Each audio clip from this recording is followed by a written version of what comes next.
Le poids, la taille, la puissance, l'autorité que tu as dans le monde spirituel, c'est déterminé par les lois spirituelles que tu connais et que tu pratiques dans ce monde matériel. Par exemple, la prière.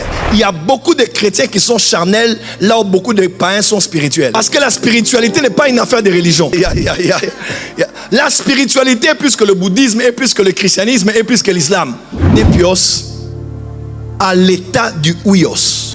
L'enfant donne la joie au père, mais le fils donne la fierté au père. Pourquoi quand Jésus est né, il n'y avait que les bergers qui ont vu les anges annoncer. Il n'y avait que les mages qui ont... Mais à 30 ans, sortait des eaux, le père a dit, je ne suis pas dans la joie, mais je suis dans la fierté. Il a dit, je vais présenter mon fils.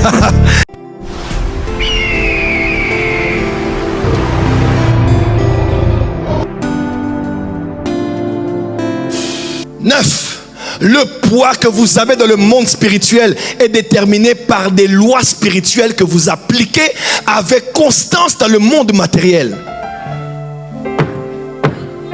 Il y a des femmes qui ne pèsent pas. Il y a des hommes qui ne pèsent pas. Un petit enfant sorcier qui a 2 ans peut bouffer un vieillard de 84 ans. 90 ans, il le bouffe au petit déjeuner. Celui qui ose parler dans la famille encore, il récupère la femme de son fils. Il la mange avec l'enfant qui est dans le ventre. Ce n'est pas une question d'emballage physique. Mais cet enfant-là, c'est un vieux dans le monde astral. Voilà pourquoi le poids, la taille, la puissance, l'autorité que tu as dans le monde spirituel, c'est déterminé par les lois spirituelles que tu connais et que tu pratiques dans ce monde matériel. Par exemple, la prière. Tout le monde prie, mais tu ne joues pas avec quelqu'un qui prie 10 heures de temps. Tu ne joues pas avec quelqu'un qui prie 20 heures du temps. Toi, tu pries occasionnellement. Mais quelqu'un qui prie la mazobraki yama 20 heures, la basova minuit, les kamandoli yamaseke 3 heures du matin, les praki yamazova la 4 heures du matin. On est tous hommes et femmes de prière. Mais Dieu est juste. Il ne traitera pas les mêmes personnes de la même manière. Je prie 3 heures en qualité et je prie 30 minutes en qualité. Dieu voit la qualité, mais le monde spirituel voit la quantité. Oh, tu n'as pas dit amen. Dis à ton voisin, dans le monde spirituel, le poids compte. La quantité compte. Quelqu'un me suit? On dit Corneille faisait beaucoup d'aumônes. Beaucoup.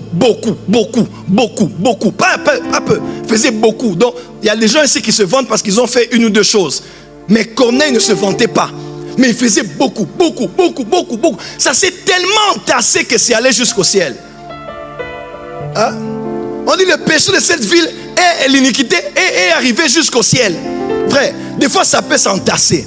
Tu as tellement prié. On dit le péché des Amoréens n'est pas encore arrivé à son comble. Beaucoup la Bible, beaucoup les langues, beaucoup le service, beaucoup les offrandes. Ça compte dans le monde spirituel. Dis à ton voisin, est-ce que tu fais beaucoup? Combien de points? 10e. L'homme spirituel n'est pas que l'être immatériel dans l'homme. Je suis l'homme physique là, il y a aussi l'homme spirituel. L'homme immatériel qui est en moi, n'est-ce pas? Il n'est pas que l'homme immatériel dans l'homme, mais aussi tout être humain qui a plus conscience du monde spirituel que du monde matériel. Tout être humain. Quand un humain vit de telle manière qu'il montre au monde qu'il a plus conscience du monde immatériel que du monde matériel, c'est un homme spirituel. Qu'il soit chrétien ou pas. En d'autres termes, il y a beaucoup de chrétiens qui sont charnels, là où beaucoup de païens sont spirituels. Parce que la spiritualité n'est pas une affaire de religion. Aïe.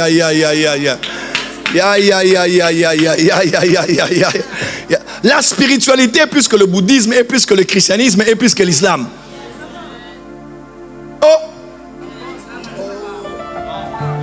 Quelqu'un peut être chrétien à l'église et moins spirituel qu'un musulman.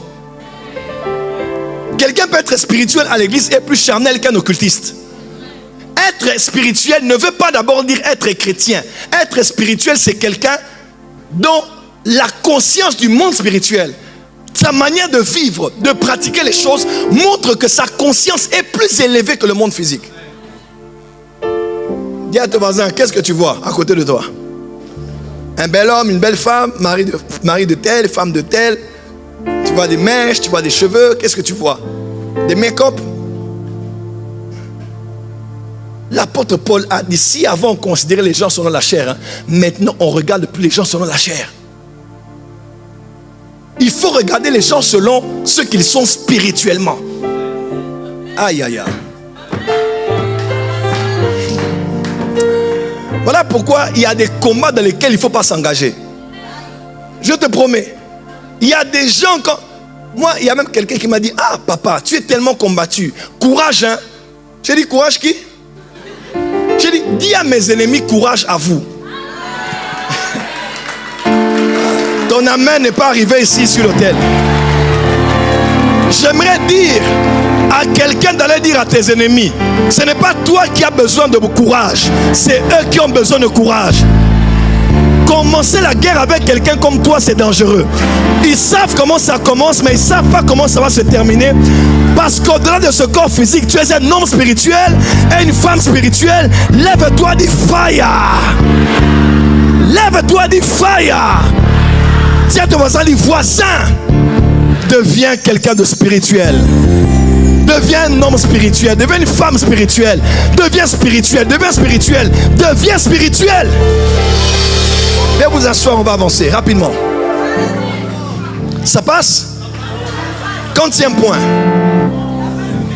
Maintenant, l'homme spirituel en Christ, je précise, n'est-ce pas? Maintenant, l'homme spirituel qui est en Christ est le chrétien, écrivez, est le chrétien qui a voyagé du népios à l'état du ouios.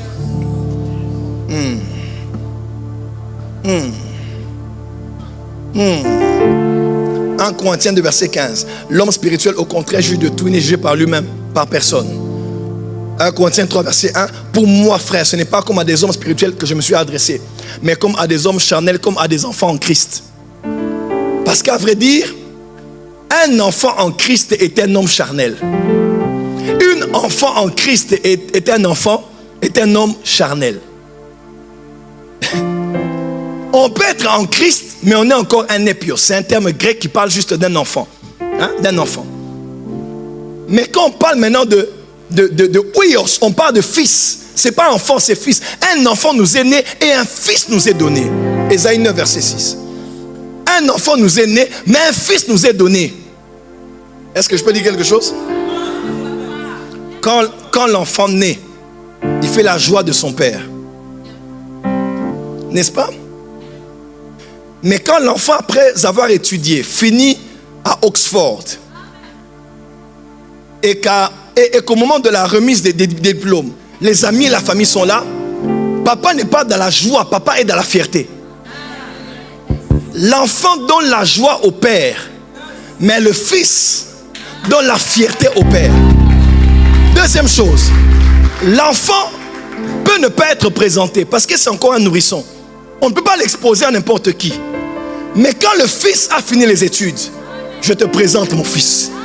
Je te présente ma fille. Voilà pourquoi quand Jésus est né, il n'y avait que les bergers qui ont vu les anges annoncer. Il n'y avait que les mages qui ont vu l'enfant. L'enfant était tellement gardé qu'il devait aller en Égypte pour être protégé. Mais à 30 ans,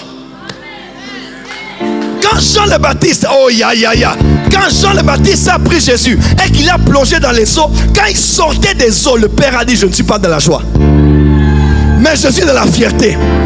Il a dit, je vais présenter mon fils. Il dit, celui-ci est mon fils bien-aimé en qui j'ai mis toute mon...